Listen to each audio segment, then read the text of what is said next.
Class 11 first semester last minute সেরা সেরা short suggestion নিয়ে আজকের আমাদের স্পেশাল ভিডিও। আজকের এই স্পেশাল ভিডিওটি তোমাদের যে দ্বিতীয় অধ্যায় এম্পায়ার্স অ্যাক্রস দ্য 3 কন্টিনেন্টস বাংলায় 3টি মহাদেশ জুড়ে সাম্রাজ্য এই অধ্যায় থেকে। দেখো, অনেকেই তোমরা আমাকে এসএমএস করেছো, অনেকেই বলো যে স্যার দ্বিতীয় অধ্যায়টা অনেক কঠিন, এখানে অনেক রাজবংশ রয়েছে, অনেক রাজার নাম রয়েছে যেগুলো মনে রাখা খুবই কষ্টকর। হ্যাঁ, এটা আমিও মনে করি, কিন্তু তুমি যদি এই ভিডিওটি প্রথম থেকে শেষ পর্যন্ত দেখো, এই অধ্যায় তোমার কাছে জলের মতো পরিষ্কার হয়ে যাবে। আর তুমি যে কোনো স্কুলের শিক্ষার্থী হও না কেন, তোমাদের পরীক্ষায় যে প্রশ্ন আসুক না কেন, তুমি সমস্ত প্রশ্নের উত্তর করে আসতে পারবে এই অধ্যায় থেকে, এটুকু আমি নিশ্চিত সহকারে বলছি।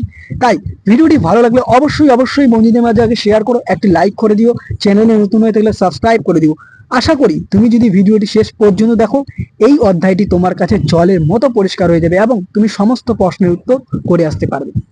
তো চলো শিক্ষার্থী বন্ধুরা, দেরি না করে আজকের এই স্পেশাল ভিডিওটি আমরা শুরু করছি। এবং অবশ্যই তুমি এটি খাতার মধ্যে লিখে নাও, খুব বড় জোর হলে তোমার 10 মিনিট লাগবে, অথবা তুমি এই পিডিএফটি ডাউনলোড করে নাও। তার আগে অবশ্যই তুমি সুন্দর করে বুঝে নাও। দেখো, প্রথমে আমরা আসি এই যে অধ্যায়টি, অর্থাৎ এই অধ্যায়ের আমাদের মূল বিষয় কি?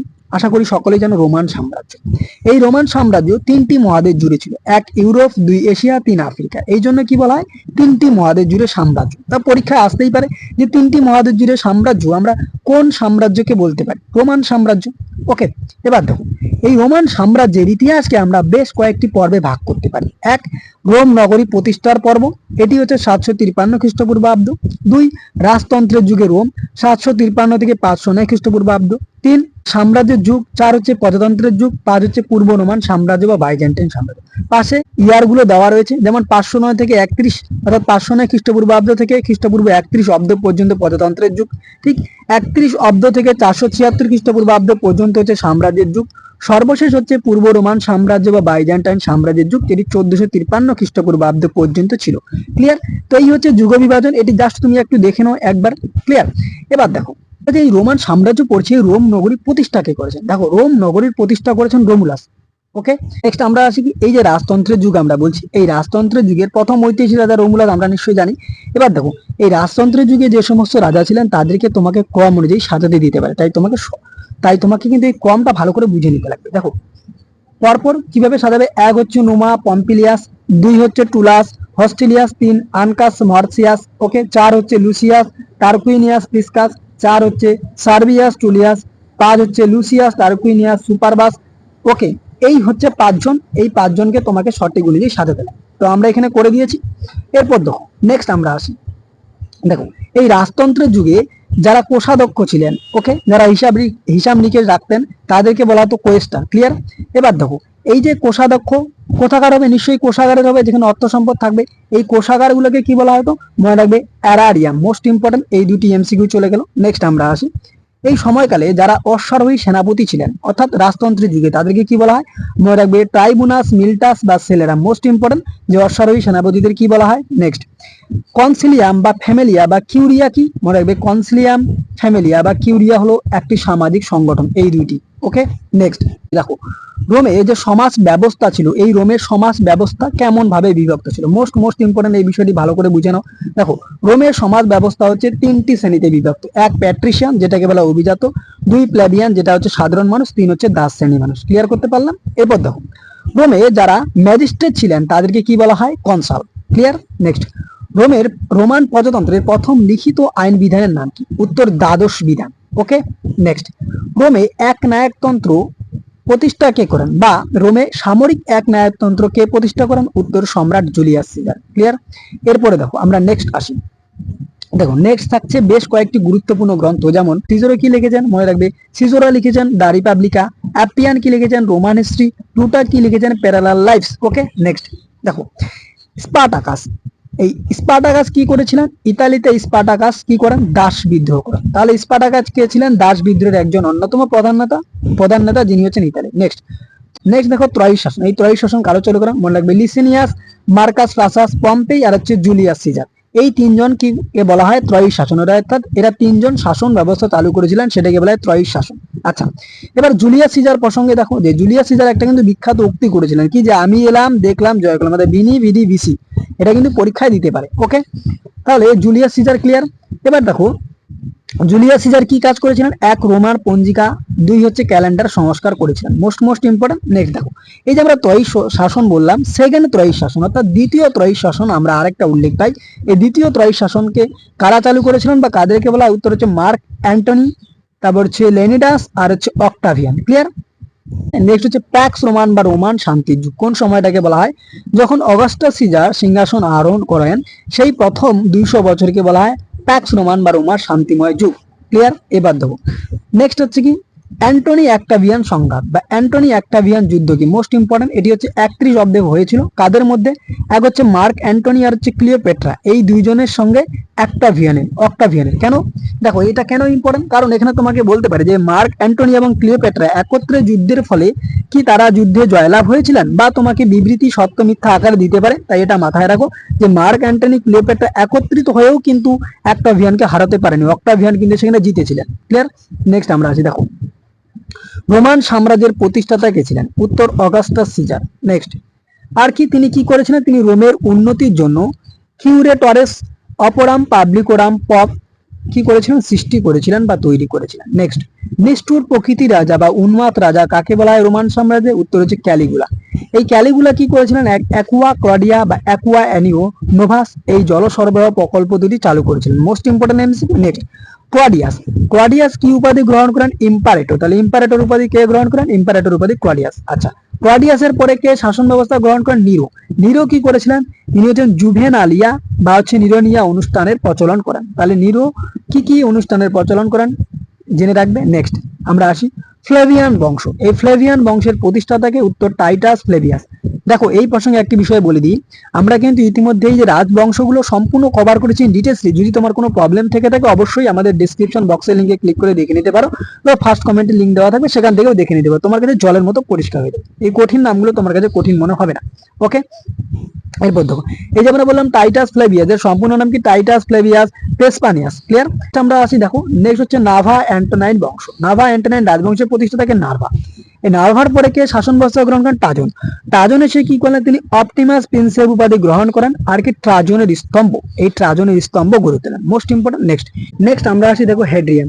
হেড্রিয়ান কি করেছিলেন? হেড্রিয়ান প্রাচীর নির্মাণ করেছিলেন। হেড্রিয়ান সম্রাট হেড্রিয়ান প্রাচীর নির্মাণ করেছিলেন। নেক্সট দার্শনিক সম্রাট। দেখো দার্শনিক সম্রাট কাকে বলা হয়? মার্কাস অরেলিয়াসকে। ওকে, এবার মার্কাস অরেলিয়াস কে ছিলেন? সাহিত্যিক অর্থাৎ লাতিন সাহিত্য মার্কাস কর্নেলিয়াস ফন্টো এবং গ্রিক সাহিত্যিক হেরোডস অ্যাটিকাসের ছাত্র ছিলেন। তার মানে তোমাকে প্রশ্নে বলতেই পারে যে গ্রিক সাহিত্যিক হেরোডস অ্যাটিকাসের ছাত্র কে ছিলেন? উত্তর মার্কাস অরেলিয়াস। ওকে, নেক্সট দেখো মার্কাস অরেলিয়াস কি করেছিলেন? মেডিটেশন বলে একটি গ্রন্থ লিখেছেন। মোস্ট ইম্পর্টেন্ট এই এমসিকিউটি। নেক্সট দেখো তৃতীয় শতকের সংকট। এই তৃতীয় শতকের সংকট কি? তৃতীয় শতকের সংকট হলো আলেকজান্ডার সেভারাসের হত্যাকাণ্ডের পর যে রোমান সাম্রাজ্যে একটা সংকটের সৃষ্টি হয়, সেটাকেই তৃতীয় শতকের সংকট বলা হয়। নেক্সট গোথিকাস। গোথিকাস উপাধি কে গ্রহণ করেছিলেন? ক্লডিয়াস গোথিকাস। ক্লিয়ার? এরপর দেখো হচ্ছে ডায়োক্লেসিয়ান। ওকে, ডায়োক্লেসিয়ানের প্রকৃত নাম কি? মনে রাখবে ডায়োক্লিস। ডায়োক্লিস কি করেছিলেন? এক মুদ্রাস্ফীতি নিয়ন্ত্রণ করেছিলেন, দুই শুল্ক বা কর চাপিয়েছিলেন রোমান সাম্রাজ্যে। আর কি করেছিলেন? তিনি টেট্রার্কি বা 4 সম্রাটের শাসন ব্যবস্থা চালু করেছিলেন। ক্লিয়ার? এরপরে দেখো প্রথম কনস্ট্যান্টাইন। তিনি কি করলেন? তিনি কনস্ট্যান্টাইন দ্য গ্রেট নামে পরিচিত। তিনি তার সময়কালে যে রোমান সাম্রাজ্য বৃহৎ আকার ধারণ করেছিল, সেই সময়কালে রোমান সাম্রাজ্য দুইটি ভাগে ভাগ ছিল, এক পশ্চিম রোমান সাম্রাজ্য, দুই পূর্ব রোমান সাম্রাজ্য। এই পশ্চিম রোমান সাম্রাজ্যের রাজধানী ছিল রোম, পূর্ব রোমান সাম্রাজ্যের রাজধানী ছিল বাইজান্টিয়াম বা কনস্ট্যান্টিনোপল। আর এই যে কনস্ট্যান্টিনোপল, এটি তার নাম অনুসারে হয়, অর্থাৎ কনস্ট্যান্টাইনের নাম অনুসারেই হয়, কনস্ট্যান্টাইনের নাম অনুসারে কনস্ট্যান্টিনোপল। আচ্ছা, নেক্সট বাইজান্টিয়ান শব্দটি কোথা থেকে এসেছে? বাইজান্টিয়াম থেকে। ক্লিয়ার? নেক্সট আমরা আসি, দেখো নেক্সট কি থাকছে?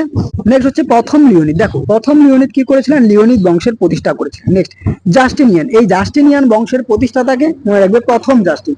আচ্ছা, আর কি মনে করা হয় যে রোমান সাম্রাজ্যের ইতিহাসে জাস্টিনিয়ান বংশ ছিল স্বর্ণযুগ। ক্লিয়ার? এরপর দেখো জাস্টিনিয়ান এই রাজবংশের প্রতিষ্ঠাতা শ্রেষ্ঠ সম্রাট কে ছিলেন? প্রথম জাস্টিনিয়ান। শ্রেষ্ঠ সম্রাট ছিলেন প্রথম জাস্টিনিয়ান, প্রতিষ্ঠাতা ছিলেন প্রথম জাস্টিন। ক্লিয়ার করতে পারলাম? নেক্সট দেখো প্রথম জাস্টিনিয়ান কি কি করেছিলেন?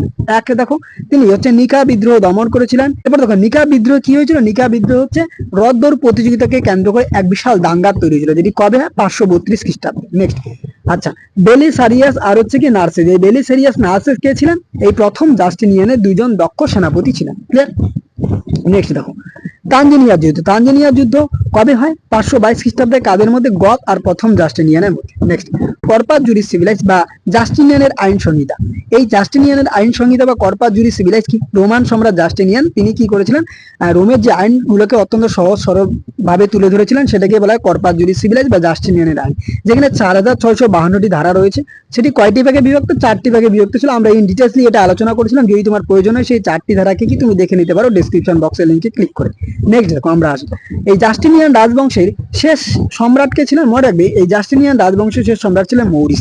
মৌরিসকে কে পরাজিত করেছিলেন? ফোকাস। আচ্ছা, ফোকাসকে কে হারিয়েছিলেন? হেরাক্লিয়াস। হেরাক্লিয়াস কি করলেন? তিনি হেরাক্লিয়ান রাজবংশের সূচনা করেছেন। ক্লিয়ার? আচ্ছা, নেক্সট দেখো, রোম পারস্য যুদ্ধ। মনে করা সব থেকে প্রাচীন যুদ্ধ হচ্ছে রোম পারস্য যুদ্ধ, যেটা কবে হয়? 54 থেকে 628 খ্রিস্টাব্দে পর্যন্ত। আচ্ছা, আরেকটা কি? অ্যাভর বাইজান্টাইন যুদ্ধ। এই অ্যাভর বাইজান্টাইন যুদ্ধ কবে হয়? 568 থেকে 626 খ্রিস্টাব্দ পর্যন্ত। ক্লিয়ার? এরপরে দেখো 20 বছরের নৈরাজ্য। এই 20 বছরের নৈরাজ্য কি? একদম সহজ বিষয়, যে তৃতীয় লিও, এই তৃতীয় লিও এসে কি করলেন? 20 বছরের নৈরাজ্যকে প্রতিহত করেছিলেন। 695 থেকে 717 খ্রিস্টাব্দ পর্যন্ত সময়কালকে বলা হয় রোমান সাম্রাজ্যে 20 বছরের নৈরাজ্য। কে এটাকে নিবারণ করেছিলেন? মনে রাখবে তৃতীয় লিও। ক্লিয়ার? নেক্সট আমরা আসি দেখো মহাবিভেদ। মহাবিভেদ কি? রোমানরা ক্যাথলিক ও ইস্টার্ন অর্থোডক্স এই দুই ভাগে বিভক্ত হয়ে পড়ে, সেটাকে মহাবিভেদ বলা হয়। কেন এই দুই ভাগে বিভক্ত হয়ে পড়ে আমি একটু পরে বলছি, এর ব্যাখ্যা দিচ্ছি। নেক্সট, প্লিক্সার যুদ্ধ। দেখো প্লিক্সার যুদ্ধ কবে হয়? 811 খ্রিস্টাব্দে। কাদের মধ্যে? বুলগেরিয়া এবং হচ্ছে নিকোফেরাসের মধ্যে। এই যুদ্ধে কিন্তু নিকোফেরাসের মৃত্যুবরণ করেন। ক্লিয়ার? নেক্সট, প্রথম মাইকেল কে ছিলেন?